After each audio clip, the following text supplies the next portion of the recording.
The Legend of Zelda has always been one of my favorite video game series, and like Final Fantasy, I don't feel like it gets the attention it deserves on my channel, especially with how much I loved this series growing up. One of the major reasons why I've been avoiding this is I don't really want to make a video on Ocarina of Time. Well, I don't want to say I don't want to make it. I've just been kind of dreading it. And the reason is it's such a big game. How do you make a video on Ocarina of Time? Ever since I finished my Link's Awakening video years ago, I've just been putting it off. The thing is that I really like this game and I really enjoy playing it. I also see a lot of flaws in it, but I mean, who doesn't? It's more than 20 years old at this point. But it's just such a big, important game that a lot of people love to talk about that it's really hard to, I guess, put my own stamp on it. A lot of this stuff is gonna be crap you've heard before, and honestly, I don't really think I care. I think at this point in my, YouTube career, if you want to call it that, I've gotten to the point where I just don't really give a crap. I just want to do stuff because I have fun doing it. And so I'm going to make a video about Ocarina of Time. I'm going to enjoy doing it. And if it rehashes stuff you've seen before, sorry, I guess. After the Nintendo 64 was released, I was really happy with Super Mario 64, but what I was really looking forward to was a new Zelda game.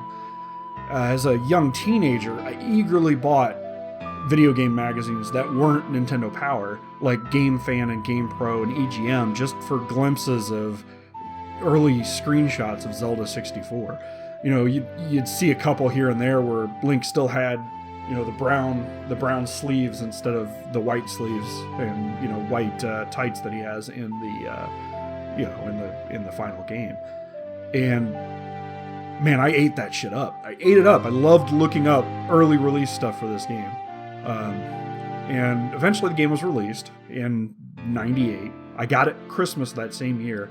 And I even got the gold cartridge and the collector's edition box, and I wish I still had them, but I don't, unfortunately. Had kind of that holographic image on the front. It was really cool. But yeah, this was a big game for me back in the day. This is the first three-dimensional Zelda game, and after seeing what Nintendo was able to pull off with putting Mario in the third dimension, it was easy to get hyped about what they'd do with this one of gaming's biggest fantasy series.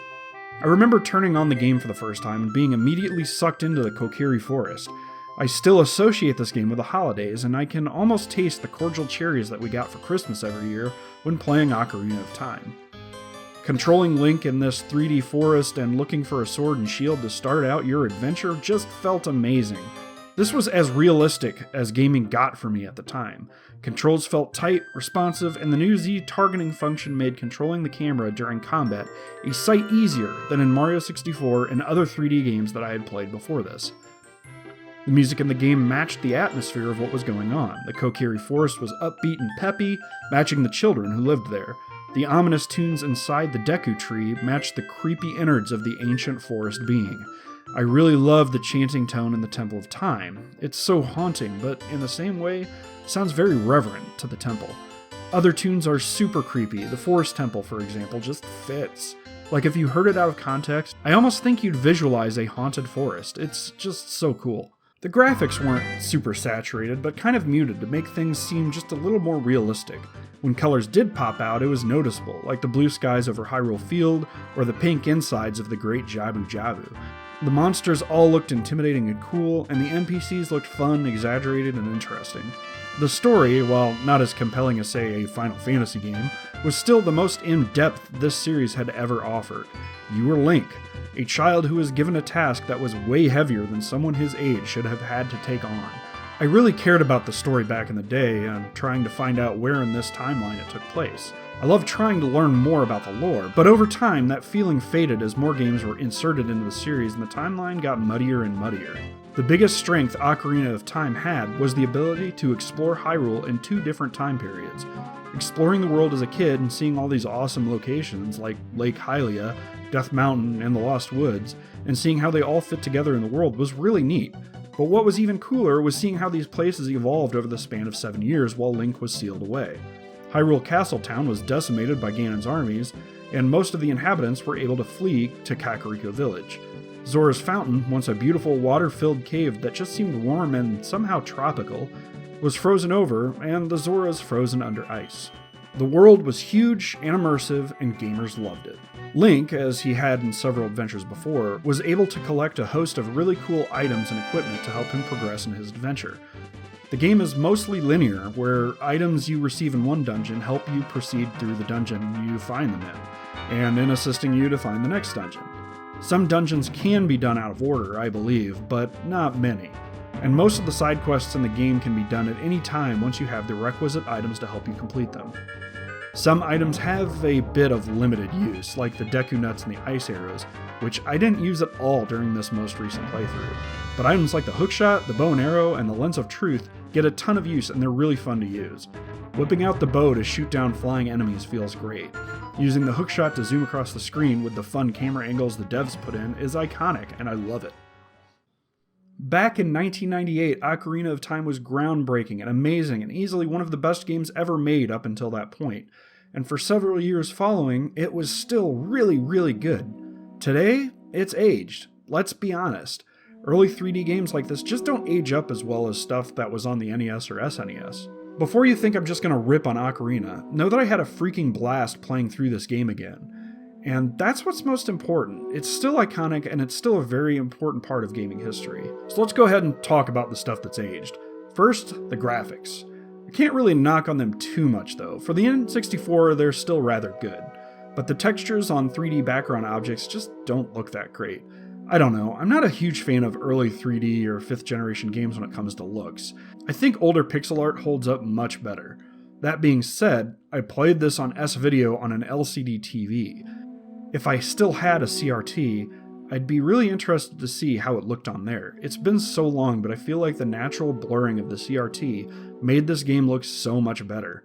Let me know what you guys think. I'm pretty convinced that it's just playing this on a higher resolution that makes it look so, well, not great. The controls and camera were really good for a 3D game back in the day, but games have since evolved to use dual joysticks to help navigate 3D environments. Having to use the top C button and the Z trigger to look around still feels alright, mostly because I'm so used to it, but sometimes it does get a bit clunky, especially in tighter areas, and sometimes trying to get Z targeting just to turn off so you can reset your view can be a pain in the ass. Jumping around and trying to get Link on the right angles so he doesn't fall off into pits and stuff can take some getting used to if you haven't played the game in a while. But you do get used to it. I just feel like later games feel a lot better in the gameplay department. Ocarina of Time uses the tools you have, namely the N64 controller, very well, I think. Later 3D games just work better overall. One thing I want to note about the music that really irritated me during this playthrough was the monster fight theme that automatically starts playing anytime monsters are near. Like, I'm vibing to the Forest Temple music and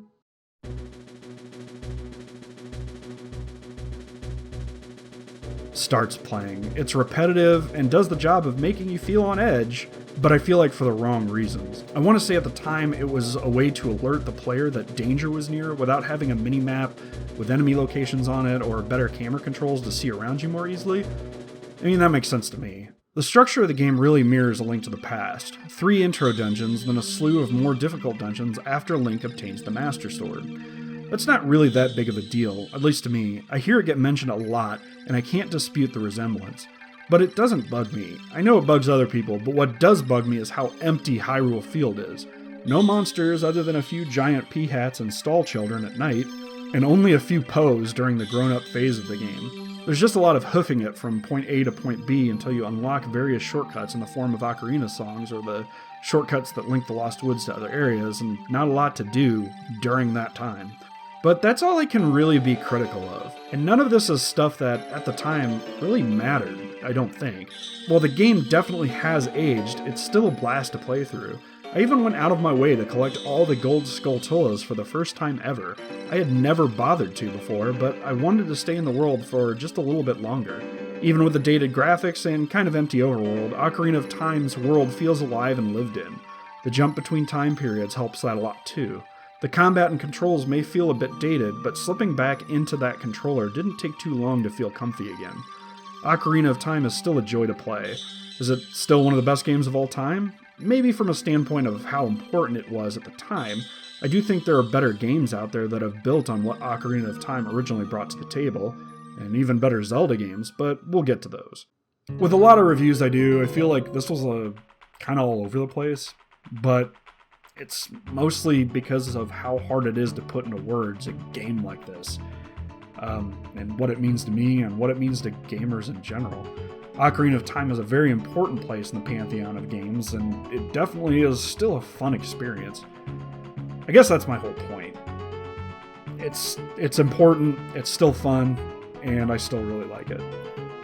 Whatever. I had fun looking into this game anyway, and I hope you guys enjoyed the video. Thanks for watching. Later.